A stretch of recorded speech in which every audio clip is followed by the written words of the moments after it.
October 8 ഇന്നത്തെ വിശുദ്ധർ. അക്വിറ്റീനിയിലെ വിശുദ്ധ അമൂർ, വിശുദ്ധ ആർഡേമോൺ, വിശുദ്ധ ബാഡിലോ, വിശുദ്ധ ദിമിത്രി, വിശുദ്ധ ശെമയോൻ.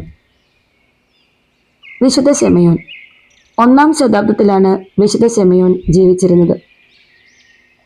അദ്ദേഹം ഹില്ലേലിൻ്റെ പുത്രനായിരുന്നു. ജെറുസലേമിൽ താമസിച്ചിരുന്ന ഒരു ഭക്ത പുരോഹിതനായിരുന്നു ശെമയോൻ. രക്ഷകനായ ക്രിസ്തു ജനിക്കുന്നതിന് മുൻപ് താൻ മരിക്കുകയില്ലെന്ന് പരിശുദ്ധാത്മാവ് അദ്ദേഹത്തിന് വെളിപ്പെടുത്തിയിരുന്നു.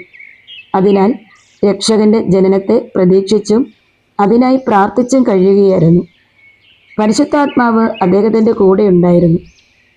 ദൈവമാതാവിൻ്റെ ശുദ്ധീകരണത്തിന് മറിയവും യൗസേപ്പും ഉണ്ണീശോയെയും കൊണ്ട് ദേവാലയത്തിലെത്തിയപ്പോൾ ശെമയോനും ദേവാലയത്തിലെത്തി. ആ സമയത്ത് അവിടെ എത്തിയതും ആ കുഞ്ഞാണ് വരാനിരിക്കുന്ന രക്ഷകനെന്ന് ശെമയോൻ മനസ്സിലാക്കിയതും പരിശുദ്ധാത്മാവിൻ്റെ നിവേശനത്താലാണ്. അദ്ദേഹം ആ കുഞ്ഞിനെ കയ്യിലെടുത്തുകൊണ്ട് ഇങ്ങനെ സ്തുതിച്ചു. നമുക്ക് വിശുദ്ധ ശെമയോൻ എങ്ങനെയാണ് ഈശോയെ കണ്ടതെന്നും സ്തുതിച്ചതെന്നുമെല്ലാം ലൂക്കായുടെ സുവിശേഷത്തിൽ വളരെ വ്യക്തമായി പ്രതിപാദിച്ചിട്ടുണ്ട്. ലൂക്കായുടെ സുവിശേഷം 2-ാം അധ്യായം 25 മുതലുള്ള വാക്യങ്ങൾ നമുക്ക് നോക്കാം. ശിമയോനും അന്നായും. ജെറുസലേമിൽ ശിമയോൻ എന്നൊരുവൻ ജീവിച്ചിരുന്നു. അവൻ നീതിമാനും ദൈവഭക്തനും ഇസ്രായേലിൻ്റെ ആശ്വാസം പ്രതീക്ഷിച്ചിരുന്നവനും ആയിരുന്നു. പരിശുദ്ധാത്മാവ് അവൻ്റെ മേൽ ഉണ്ടായിരുന്നു. കർത്താവിൻ്റെ അഭിഷിക്തനെ കാണുന്നതുവരെ മരിക്കുകയില്ല എന്ന് പരിശുദ്ധാത്മാവ് അവന് വെളിപ്പെടുത്തിയിരുന്നു.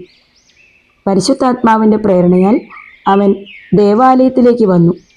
നിയമപ്രകാരമുള്ള അനുഷ്ഠാനങ്ങൾക്കായി ശിശുവായ യേശുവിനെ മാതാപിതാക്കന്മാർ ദേവാലയത്തിൽ കൊണ്ടുചെന്നു. ശിമയോൻ ശിശുവിനെ കയ്യിലെടുത്ത് ദൈവത്തെ സ്തുതിച്ചുകൊണ്ട് പറഞ്ഞു, കർത്താവെ, അവിടുത്തെ വാഗ്ദാനമനുസരിച്ച് ഇപ്പോൾ ഈ ദാസനെ സമാധാനത്തിൽ വിട്ടയക്കണമേ. എന്തെന്നാൽ സകല ജനതകൾക്കും വേണ്ടി അങ്ങ് ഒരുക്കിയിരിക്കുന്ന രക്ഷ എൻ്റെ കണ്ണുകൾ കണ്ടു കഴിഞ്ഞു. അത് വിജാതീയർക്ക് വെളിപാടിൻ്റെ പ്രകാശവും അവിടുത്തെ ജനമായ ഇസ്രായേലിൻ്റെ മഹിമയുമാണ്. അവനെക്കുറിച്ച് പറയപ്പെട്ടതെല്ലാം കേട്ട് അവൻ്റെ പിതാവും മാതാവും അത്ഭുതപ്പെട്ടു. ശിമയോൻ അവരെ അനുഗ്രഹിച്ചുകൊണ്ട് അവൻ്റെ അമ്മയായ മറിയത്തോട് പറഞ്ഞു, ഇവൻ ഇസ്രായേലിൽ പലരുടെയും വീഴ്ചയ്ക്കും ഉയർച്ചയ്ക്കും കാരണമാകും. ഇവൻ വിവാദ വിഷയമായിരിക്കും, ഒരടയാളവുമായിരിക്കും. അങ്ങനെ അനേകരുടെ ഹൃദയവിചാരങ്ങൾ വെളിപ്പെടും. നിന്റെ ഹൃദയത്തിലൂടെ ഒരു വാൾ തുളച്ചു കയറുകയും ചെയ്യും. അതുപോലെ തന്നെ ആ സമയത്ത് അവിടെ ഉണ്ടായിരുന്ന അന്ന പ്രവാചികയെക്കുറിച്ച് ലൂക്കായുടെ സുവിശേഷത്തിൽ 2-ാം അധ്യായത്തിൽ 36 മുതലുള്ള വാക്യങ്ങൾ നമുക്ക് കാണാൻ സാധിക്കും. ഫനുവേലിൻ്റെ പുത്രിയും ആഷേർ വംശജയുമായ അന്ന എന്നൊരു പ്രവാചികയും അവിടെ ഉണ്ടായിരുന്നു. ഇവൾ കന്യകാപ്രായം മുതൽ 7 വർഷം ഭർത്താവിനൊത്ത് ജീവിച്ചു.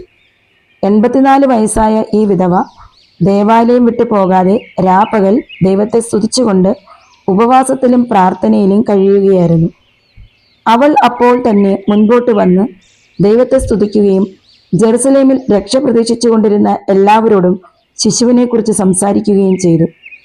കർത്താവിൻ്റെ നിയമപ്രകാരം എല്ലാം നിവർത്തിച്ച ശേഷം അവർ സ്വനഗരമായ ഗലീലയിലെ നസ്രത്തിലേക്ക് മടങ്ങി.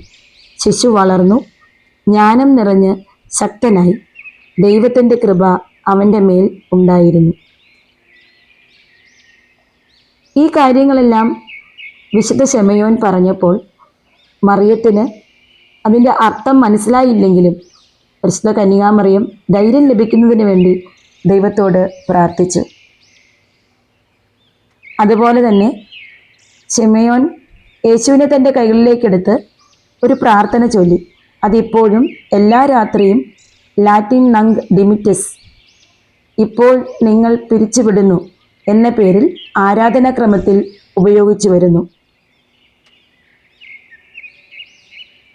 മഹാത്മാവായ വിശുദ്ധ ശെമയോനെ, ഞങ്ങളുടെയും ലോകത്തിൻ്റെയും നന്മയ്ക്കായി കർത്താവായ ദൈവത്തോട് പ്രാർത്ഥിക്കണമേ.